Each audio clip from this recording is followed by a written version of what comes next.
that was one of the cool things that I took away from it. But I think the final was. Let me ask this. Enough about the final.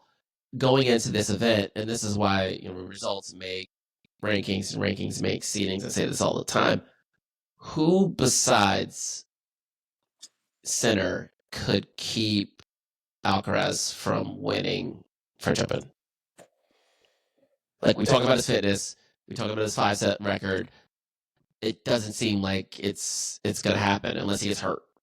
Injuries. Only way I could see him at this point, he's playing too solid right now. There aren't any really bad matchups for Carlos. I don't want to jinx the young man. He's playing some great tennis right now. I just don't see anybody out there playing the level of tennis that can do that at this point in time. The vacuum we are in right now is minus some of the best players in the game. And we are really seeing tennis as it normally is. The last 20 years being a strong exception. And make no mistake, we're in a very deep level of game. I mean, you got players that, you got guys like a Jack Draper that are playing some great tennis right now that aren't necessarily the most sure-footed on clay, but are no slouches on the clay, right? And having some great results. And the guy just won a 1,000. Young, hungry, big serve, decent forehand, and a crushing backhand.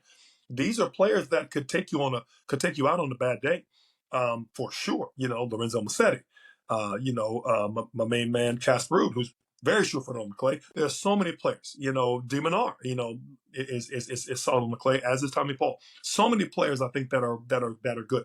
I just don't know if they have the firepower to go through right. a Carlos Alcaraz at the moment. Will they? We'll see.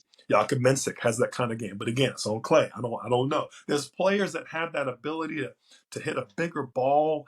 But it doesn't seem likely.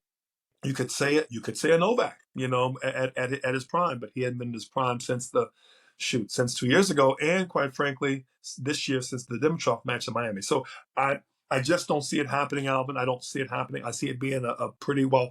I see it having some tougher sets, not necessarily some tougher matches. Sure. This to me seems it's a very he's going into this very well prepared, right, and very well confidence, body, everything is in check. Everything that the Alcaraz camp wanted to have happen has now come to pass. And I feel like it's going to be a great tournament for him. And to be frank, he's going to he's coming into the tournament playing in as good a form as he can expect going into one where I feel like tennis is in a real good position to see that, because you want the better player to stay in as long as yeah, possible. absolutely. And win it too. Let's be honest, all of us do. And if he does get beat, you want him getting beat by a guy who's even better than he is, not a guy that just bump him out and then that guy goes out the next round. Right. So I think it's gonna be. And I'm not so sure that Jannik is back 100%. Yeah. I think that I was left with this tournament. I'm thinking ball striking, he's there. He got better every match. Ball movement wise, looks like he was moving pretty well. I mean, don't move that at all. Yep. I didn't feel like the penetration on the forehand. I didn't feel like even the penetration on the forehand return. There were some other shots that I just didn't feel like he was there yet. I didn't see the tight passes off some nice drop backs. I saw a lot of different things that I'm used to seeing from Jannik. Very impressed with his movement, by the way. Always have been. But I didn't feel like I ever saw.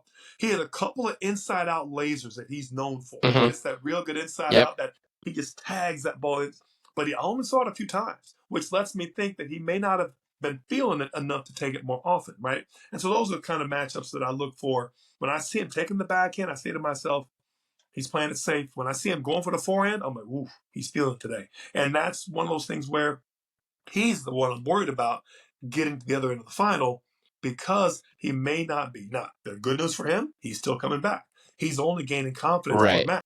Give him 2 weeks, a day or 2 or 3 in the early days, right? Off in between, he might get there. Yeah, and that's what these schedules are important, right? So the final's on Sunday, right? Today. He pulled out of Hamburg. Obviously, he's not going to play that. So he's got a whole week off. Right. Draw comes out Thursday. tournament starts Sunday. He might not play until Monday or Tuesday, depending on how the draw breaks. Yeah, and then it's like you're playing a qualifier or a wild card, right? And then you're getting somebody else in the second round who's likely between 75 and 98. Exactly. And so now we're talking about let's say he goes Monday, Wednesday, he doesn't play his round 32 until Friday. That's almost 2 weeks from now, right?